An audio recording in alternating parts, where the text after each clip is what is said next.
নমস্কার বন্ধুরা, আজ আপনাদের সাথে শেয়ার করব ভাতের সাথে চেটেপুটে খাওয়ার মতো নতুন ভাবে বানানো অসাধারণ সুস্বাদু কলমি শাকের একটি রেসিপি। এর জন্য প্রথমেই কড়াইতে কিছুটা সর্ষের তেল ভালোভাবে গরম করে নেব। তারপর একটা কেটে রাখা শুকনো লঙ্কা আর হাফ চামচ পাঁচফোড়ন দিয়ে কয়েক সেকেন্ড সাঁতলে নেওয়ার পর ফোড়নগুলো ভাজার সুন্দর গন্ধ বেরোতে শুরু করলে দিয়ে দিলাম একটা এইভাবে কেটে রাখা আলু। এখন এর মধ্যে নুন বা হলুদ গুঁড়ো ছাড়াই প্রথমে আলুর টুকরোগুলোকে 2 থেকে 3 মিনিট ভেজে নেব। কারণ আলুগুলো ভাজার জন্য যদি প্রথম পর্যায়ে নুন দিয়ে দেওয়া হয় তাহলে এর মধ্যে থেকে জল বেরোতে শুরু করার কারণে আলুগুলো ভালোভাবে ভাজা হবে না।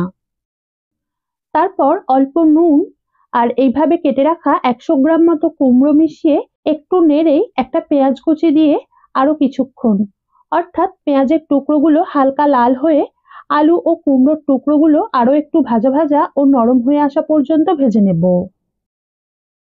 আরো 3 থেকে 4 মিনিট ভেজে নেওয়ার পর দিয়ে দিলাম হাফ চা চামচ রসুন বাটা, স্বাদ অনুযায়ী কাঁচা লঙ্কা বাটা, অল্প বেগুন এবং হাফ চা চামচ হলুদ গুঁড়ো।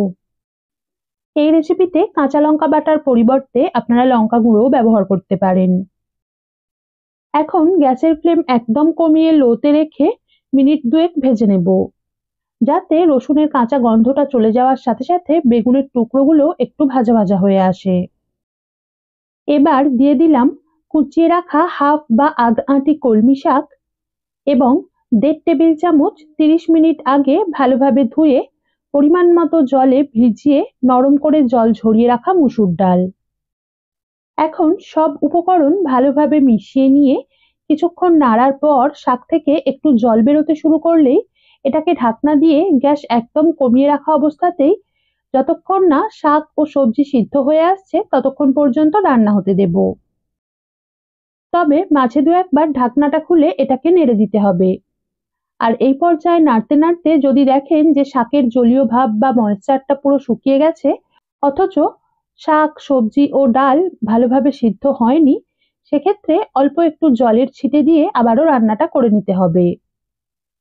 আর এই রেসিপিতে ডাল সিদ্ধ হবে কিন্তু একেবারে গলে ঘাঁটা ঘাঁটা হয়ে যাবে না, একটু গোটা গোটা থাকবে, তবেই খেতে বেশি ভালো লাগবে।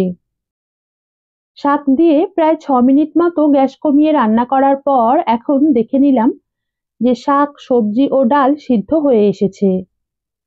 এই পর্যায়ে দিয়ে দিলাম পরিমাণ মতো নুন আর হাফ চামচ মতো চিনি। অল্প চিনি দেওয়ায় রেসিপিটা কিন্তু মিষ্টি একেবারেই হবে না, স্বাদ বৃদ্ধি পাবে।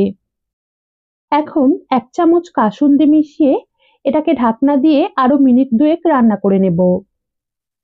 তারপর স্বাদটা চেখে দেখে প্রয়োজন হলে অ্যাডজাস্ট করে নিয়ে অল্প কাঁচা সর্ষের তেল ছড়িয়ে এটাকে কিছুক্ষণ ঢেকে রেখে নামিয়ে নেব। তবে এই রেসিপিতে শেষে কাসুন্দি বাটার পরিবর্তে আপনারা অল্প একটু সর্ষে বাটাও যোগ করতে পারেন।